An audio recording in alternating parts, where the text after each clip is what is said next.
Hallelujah.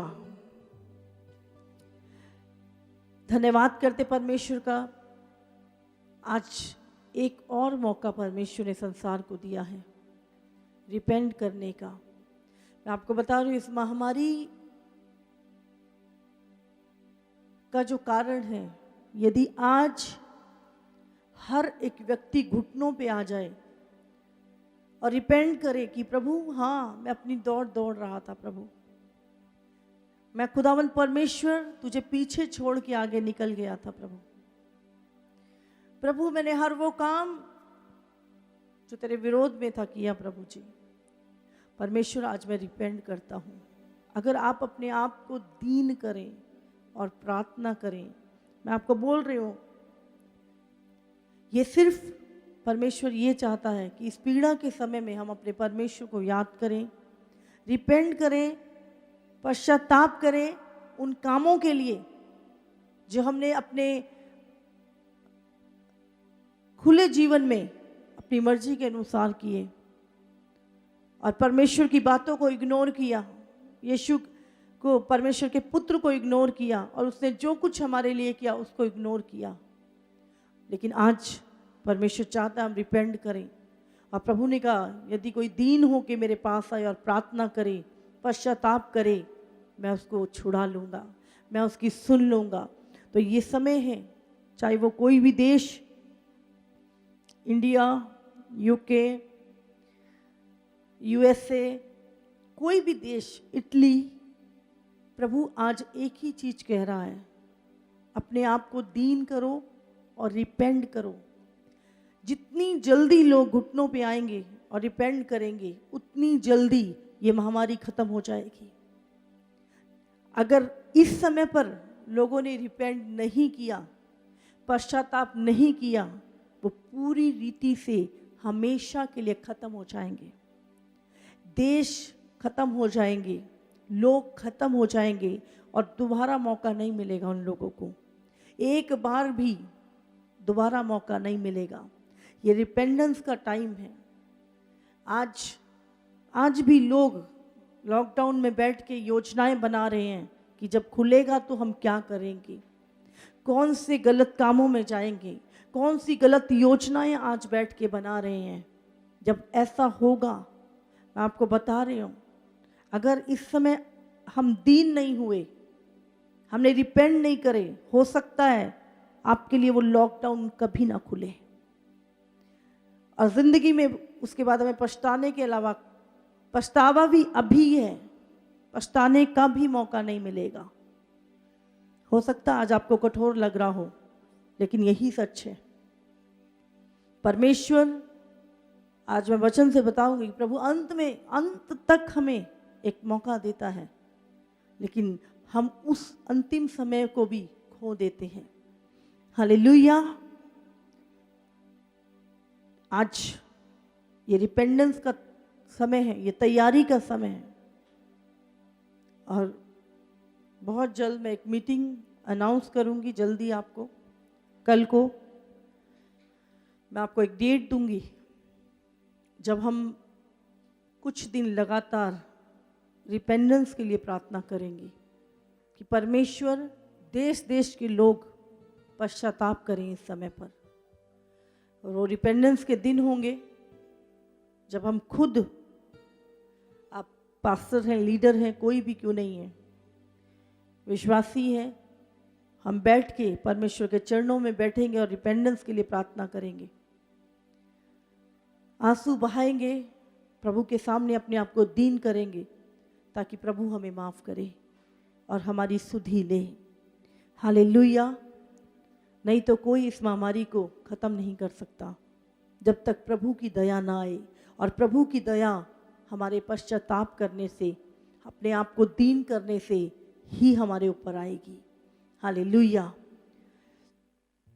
धन्यवाद परमेश्वर। आज प्रभु, जैसे आदम को प्रभु ने पूछा, आदम हमेशा प्रभु की उपस्थिति में रहता था,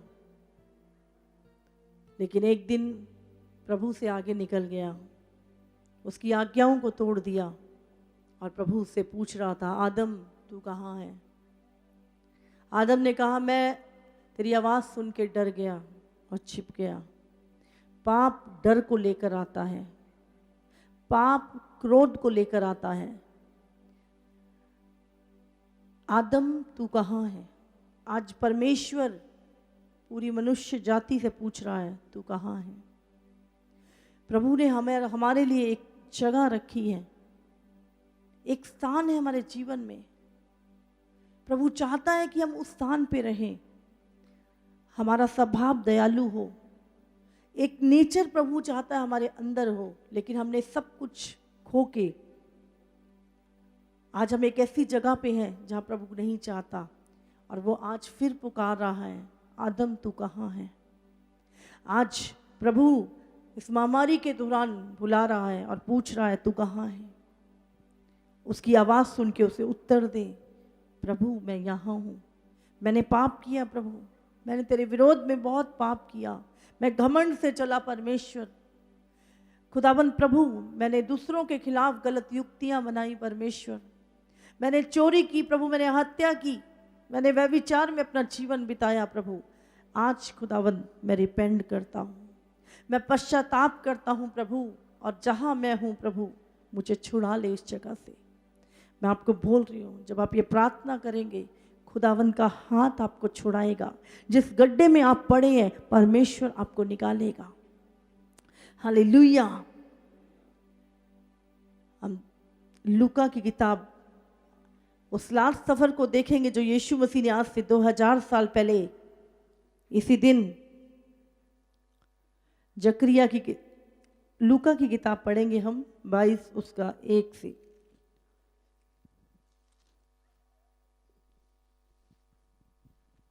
अख़मीरी रोटी का पर्व जो फसह कहलाता है निकट था, और प्रधान और याजक और शास्त्री इस बात की खोज में थे कि उसको कैसे मार डाले। पर वे लोगों से डरते 7 थे। से पढ़ेंगे हम। तब अख़मीरी रोटी के पर्व का दिन आया जिसमें फसह का मेमना बलि करना आवश्यक था। यीशु ने पतरस और यूहन्ना को ये कहकर भेजा, जाकर हमारे खाने के लिए फसह तैयार करो।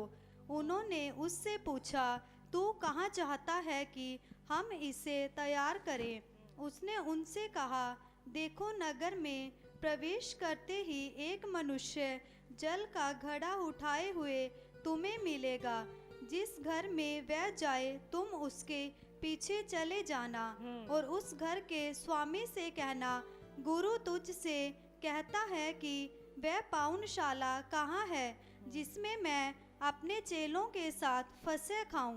वह तुम्हें एक सजी सजाई बड़ी अटारी दिखा देगा, वही तैयार करना।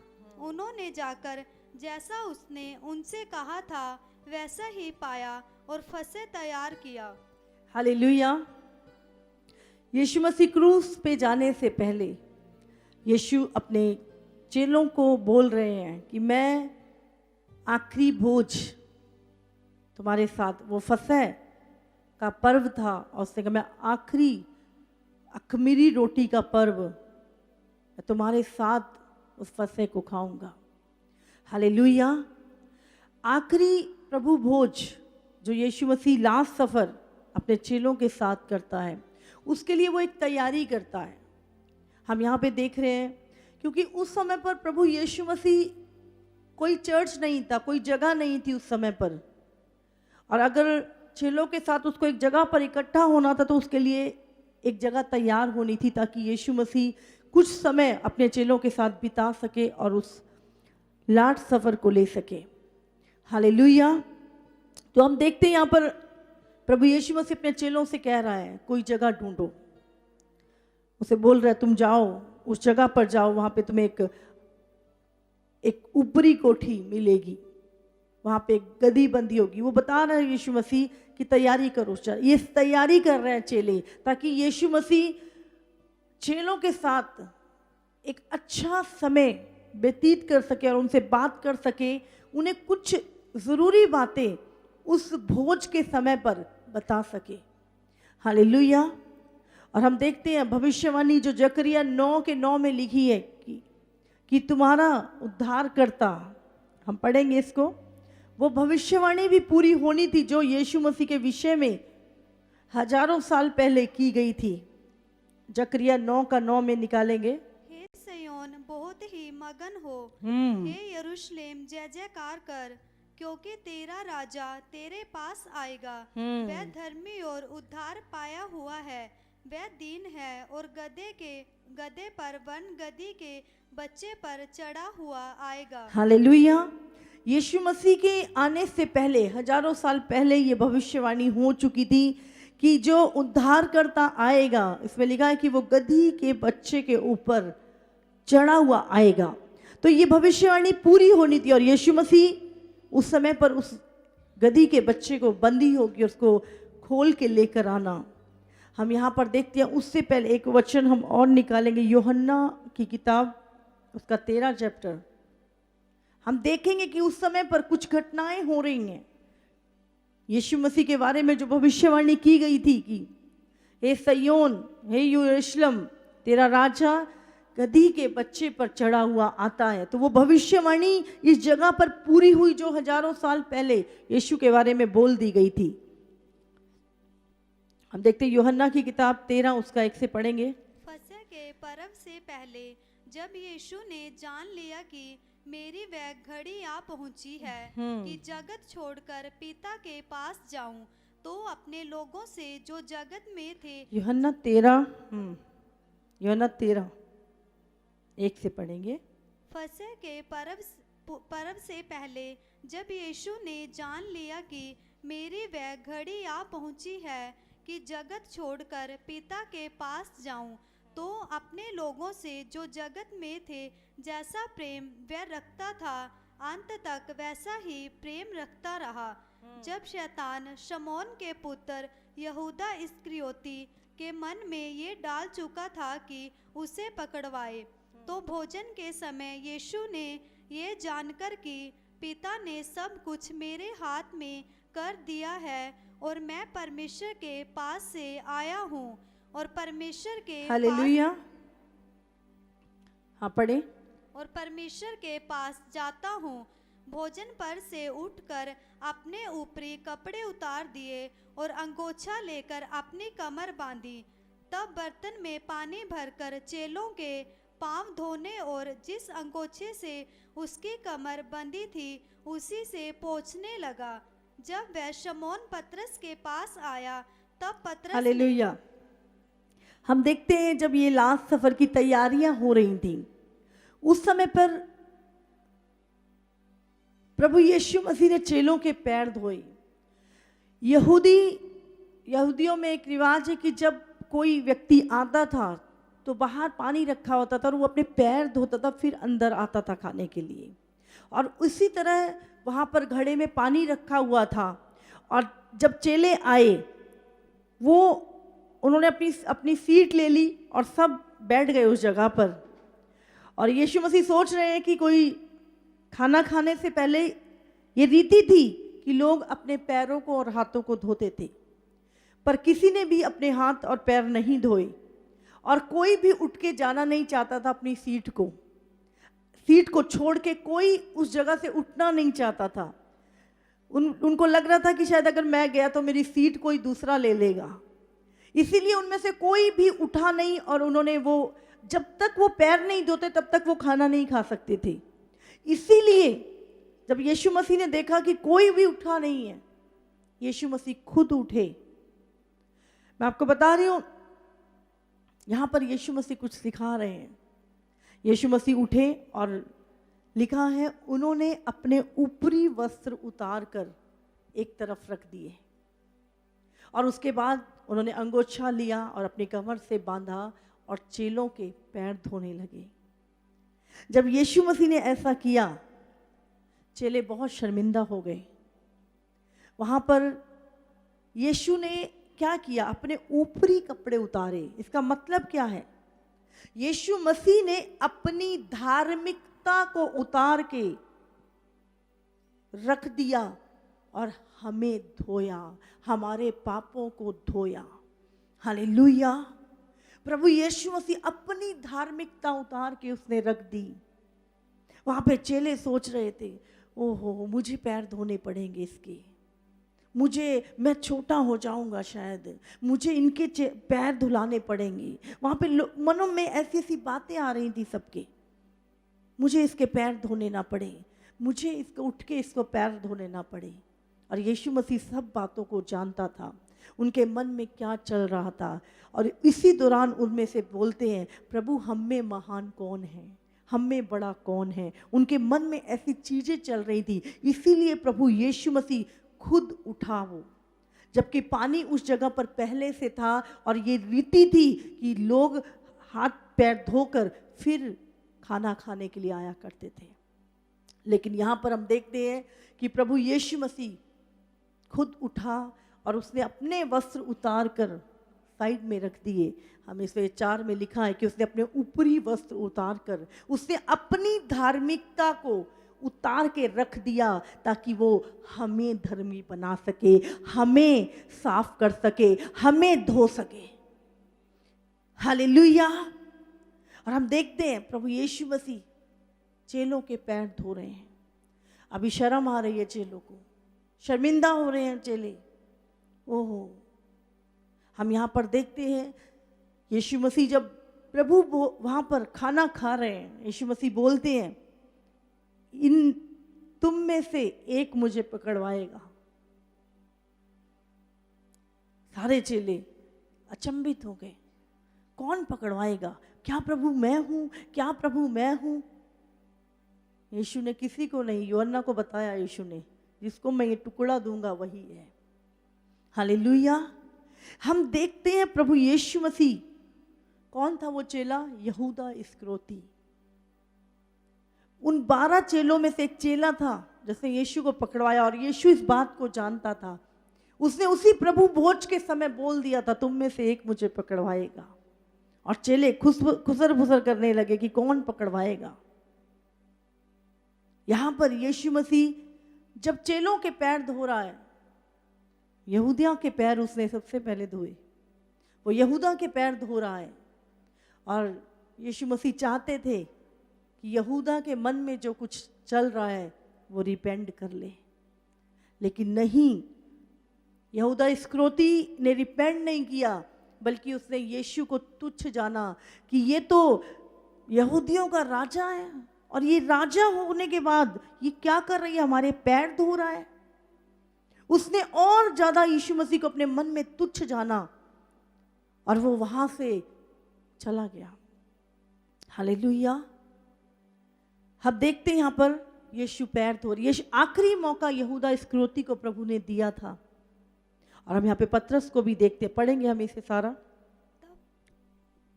तब पतरस ने उससे कहा, हे प्रभु, क्या तू मेरे पाप धोता है? यीशु ने उसको उत्तर दिया, जो मैं करता हूँ तो उसे अभी नहीं जानता, परंतु इसके बाद समझेगा। पतरस ने उससे कहा, तू मेरे पाँव कभी ना धोने पाएगा। ये सुनकर यीशु ने उससे कहा, यदि मैं तुझे ना धोऊं और तो मेरे साथ तेरा कुछ भी साझा नहीं। हालेलुया। यीशु मसीह क्या बोलते हैं? यदि मैं तुझे ना धोऊं तो तेरा मेरे साथ कुछ भी साझा नहीं है। इसका मतलब क्या है? जब तक एक व्यक्ति यीशु के लहू से धुलता नहीं है, पवित्रताई में चलता नहीं है, उसका परमेश्वर के साथ कोई संबंध नहीं, कोई चीज साझी नहीं है।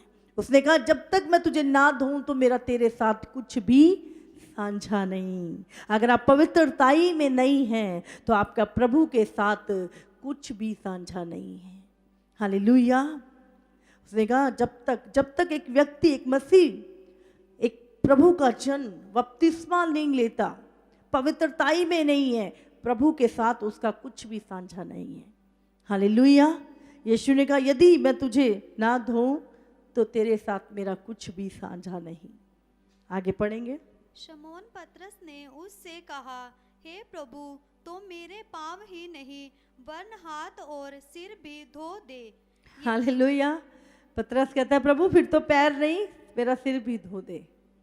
यह हम देखते हैं बपतिस्मा, सुसमाचार की शुरुआत ही बपतिस्मा से होती है।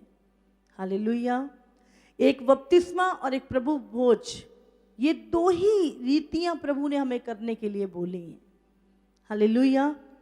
बपतिस्मा से हम देखते हैं प्रभु भोज पुराने नियम में भी, जब मूसा ने वो लास्ट सफर, जब वो मिस्र से निकल रहे थे और कनान में बढ़ रहे थे, तो उन्होंने उस जगह पर भी प्रभु भोज, लास्ट सफर था उनका। इसी तरह जब हमारा बपतिस्मा होता है, हम शुरुआत करते हैं स्वर्ग जाने की, और प्रभु भोज, हम प्रभु की मृत्यु को रोज याद करते हैं। हालेलुया। आगे पढ़ेंगे। यीशु ने उससे कहा, जो नहा चुका है उसे पाँव के सिवाय और कुछ धोने की आवश्यकता नहीं, परंतु वह बिल्कुल शुद्ध है। और तुम शुद्ध हो, परंतु सब के सब नहीं। वह तो अपने पकड़वाने वाले को जानता था। यीशु कहता है तुम में सब शुद्ध नहीं है, क्योंकि वो अपने पकड़वाने वाले को जानता था। और उसने एक मौका दिया यहूदा इस्करियोती को, लेकिन यहाँ पर उसने सोचा ये राजाओं का राजा, इतने बड़े बड़े काम करता है ये, लेकिन हमारे पैर धो रहा है। उसने यीशु मसीह के उस महानता को तुच्छ समझा। हालेलुया। वो था जहाँ पे वो रिपेंट कर सकता था। पतरस ने रिपेंट किया और चेलों ने उस समय पर पश्चाताप किया और यीशु के नज़दीक आ गए। अगर हम यीशु के साथ दुख नहीं उठा रहे तो हम उसकी उस महिमा में भी प्रवेश नहीं करेंगे।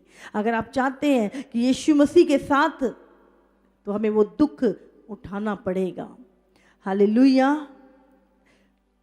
लूका 22 उसका 24 में लिखा है, उसमें ये वाद विवाद हुआ कि कौन बड़ा समझा जाता है। हालेलुया। वहाँ पर चेले वाद विवाद कर रहे थे, हम में से बड़ा कौन है, कौन बड़ा है, कौन छोटा है, कौन महान है।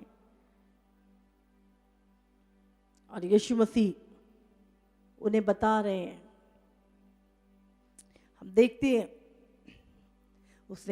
यीशु मसीह ने कहा, क्या तुम वो प्याला पी सकते हो जो मैं पीने जा रहा हूँ?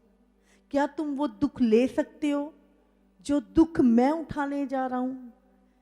अगर हमें वो महिमा चाहिए, यीशु के साइड में बैठना है हमें, तो वही दुख उठा के हमें उस जगह तक पहुंचना होगा। हालेलुया। सभी बहन भाइयों को जय मसीह। मेरा नाम बलजिंदर, गांव मनोली से हूँ। आज मैं अपने जीवन की गवाही बताने जा रही हूँ कि कैसे प्रभु यीशु मसीह ने मेरे जीवन में अद्भुत कार्य किए। मुझे 4 सालों से बाबा शरीर की प्रॉब्लम थी और बहुत ज्यादा खून भी पड़ता था मेरे शरीर में भी। मुझे बहुत ज्यादा कमजोरी आई, मैं कुछ कर भी नहीं सकती थी। पूरा दिन चीज में ध्यान रहता था मेरा। मैंने बहुत सी दवाइयां भी खाई, जैसे आयुर्वेदिक, उन्होंने परहेज भी बताया। मैं इतनी दवाइयां खा ली ना, मुझे कुछ पता नहीं मैंने 4 सालों में कितनी दवाइयां खाई कितनी नहीं। कुछ डॉक्टर तो ऐसे भी बोलते थे भी इस चीज का ऑपरेशन होगा, ऑपरेशन के बगैर ये चीजें ठीक नहीं होंगी। लेकिन ऑपरेशन से मुझे बहुत ज्यादा डर लगता था। ऐसे ही सोचती थी कि इन दवाइयों से मुझे राम आ जाएगा, लेकिन मुझे कोई फर्क नहीं पड़ा और बहुत ज्यादा परेशान थी मैं अपनी इस बीमारी से। मुझे किसी ने सनोली चर्च के बारे में बताया, उसने बोला था कि एक बार आप वहां पे जाओगे तो ठीक हो जाओगे। फिर मैं सनोली चर्च में गई, वहां पे बहुत बड़ी बड़ी गवाहियां होंगी थी कि पहले मुझे लगा सच गवाही दे रहे ये या झूठ गवाही दे रहे। मम्मा जो भी भविष्यवाणी करती थी और मैं उसे ग्रहण करती थी, जैसे कि बाबा शरीर की बीमारियां जा रही, ब्लीडिंग की प्रॉब्लम जा रही, मैं उसे पूरी अद्भुत रीति से रिसीव करती थी। आपकी गुप्त बीमारियां चली जाए, वो लहू बहना बंद हो जाए यीशु के सामर्थी नाम से। और हम लगातार संगति में बने रहे। फिर 3 महीने बाद पर्सनली मिलने के लिए अपॉइंटमेंट ली। जैसे ही मम्मा को मैंने अपनी प्रॉब्लम बताई और मम्मा ने मेरे लिए प्रार्थना की और जैसे मेरे अंदर से कुछ निकल के गया, मुझे एकदम से ऐसा लगा और मैंने देखा कि मैं अपने घर आई, मैं बिल्कुल चंगी होके आई और प्रार्थना के बाद मुझे पता ही नहीं चला कब मैं ठीक होगी। अब मुझे 1 महीना हो गया, मैं बिल्कुल ठीक हूँ और जो भी डॉक्टरों ने मुझे मना किया हुआ था खाने की चीजों से परहेज किया हुआ था, अब वो मैं सब खा रही हूँ, किसी चीज का परहेज नहीं है। अब मैं अपनी दूसरी गवाही बताने जा रही हूँ। मेरी शादी को 4.5 साल हो गए थे। मेरी शादी के कुछ समय बाद ही मेरे लड़ाई झगड़ा होना स्टार्ट हो गया। जो भी मैं अपने पति से कहती थी अपने घर के बारे में भी अपा कुछ बना ले, लेकिन मेरा पति मेरी कभी कभी भी नहीं सुनी। मेरे मायके वाले भी बहुत ज्यादा परेशान और मैं बहुत से तांत्रिक पंडितों के पास गई, लेकिन वो पैसे ले लेते थे पर फायदा कुछ भी नहीं होता था। और जैसे कि मैं सनोली चर्च जाती थी, पास्टर मम्मा जी भविष्यवाणी करते थे कि लड़ाई झगड़े की समस्या जा रही है और मैं उसे रिसीव करती थी। उसी हफ्ते में मेरे पति मेरी सुनने लगे और बहुत अच्छा जवाब देने लगे और घर में भी बैठने लगे, मर गेल बातें भी करा। अब कोई लड़ाई झगड़ा नहीं, अपने परिवार में बहुत ज्यादा खुश है। इन सभी गवाहियों के लिए मैं प्रभु यीशु मसीह का धन्यवाद करती हूँ और पास्टर कंचन मम्मा का भी धन्यवाद, जिन्होंने हमारे लिए प्रार्थना की। सभी बहन भाइयों को जय मसीह दी।